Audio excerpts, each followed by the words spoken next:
Today I'm going to show you a very nice telephone from Australia. This is a 400 series telephone made by GEC.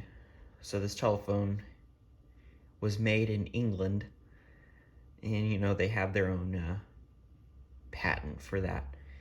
But this telephone, which is the 400 series, is the successor of the 300 series telephones of the Australian Post Office, or in the case of this telephone, as marked PMG, Postmasters General. And this telephone came just before the 800 series telephone, the 801 and the 802s, the plastic color models. Now this telephone was proposed to be produced over in England as well, as a successor of their 300 series telephones, but it never went about. They initially wanted to use the Ericsson 1000 housing, but at the time when the proposition came out over in England to produce the 400 series telephone, the GPO 706 was already being produced, which officially came out in 1959. And of course, the 400 series telephone had already been begun production in Australia in 1958. Not sure what year this telephone is. I've yet to look at some of the stuff, but I think it's a 1958 as well. But you can see the difference in the handset. The handset's not the normal spit cup design that you see on the 300 series telephone. This one is more reminiscent of a handset found on a GPO 700 series telephone, with a similar type of transmitter cap that goes on the handset above the transmitter capsule. So I'm assuming that the C56 is the model handset.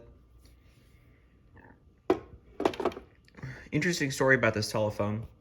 Now, this phone obviously did come from Australia, given the plug that it's equipped with,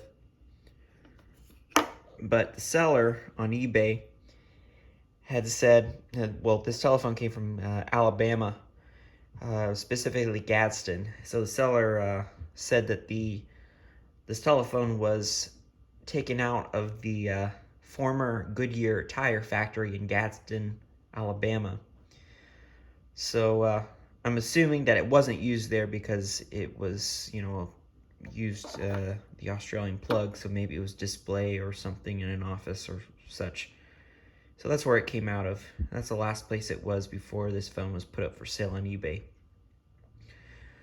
And I was surprised that it was in Alabama, so I took up the opportunity to purchase it. So I'll give you a look at the phone.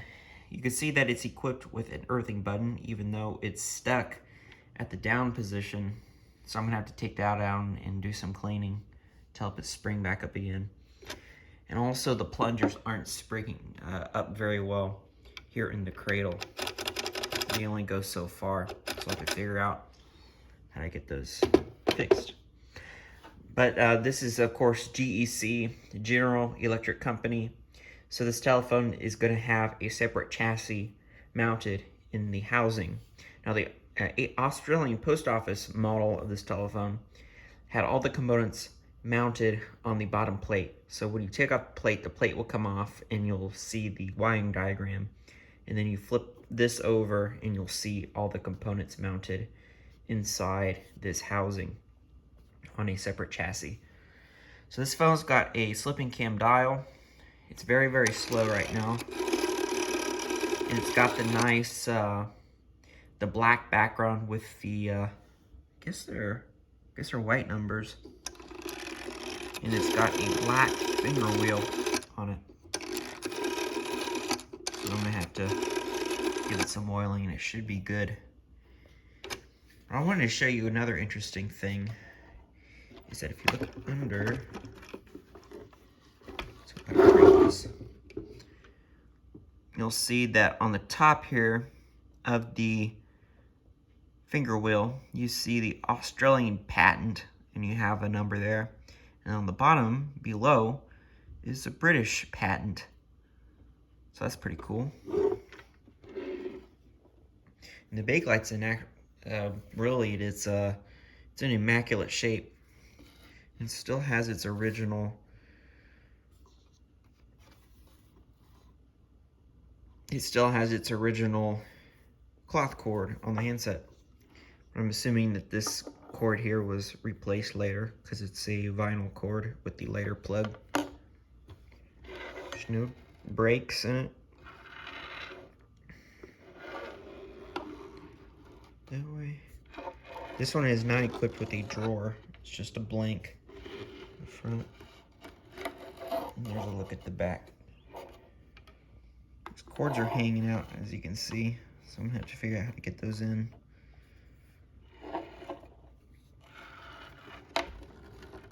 I'll flip it over for you all. Just show the bottom. So you see C57 in the PMG, and you have some numbers there that are blotted out. And this is where the GEC sticker once had been, and you only see the remnants of that as well. And then there was a sticker down here. I'm assuming that was for maybe a quality control sticker for the Postmasters General. And you can see there's one screw there that is still there for the blank. The other screw's missing, so I'm gonna have to figure out how to get another one to fit. The feet are in good shape, with the exception of this one. It's in good shape, but it's loose, so I'm gonna tighten it. So yeah, that is the Australian Post Office 400 series telephone. So and of course, people who haven't really worked with these phones may not tell the difference between the 300 series and this 400 series, with the exception of the handset, and they'll confuse the two. So, you know, with this modern looking handset, that's the 400 series telephone. So I'm hoping once I take this dial center off, if we can find an original, you know, if this is the original number card, and it could be just flipped over, so we'll figure out if that's the original.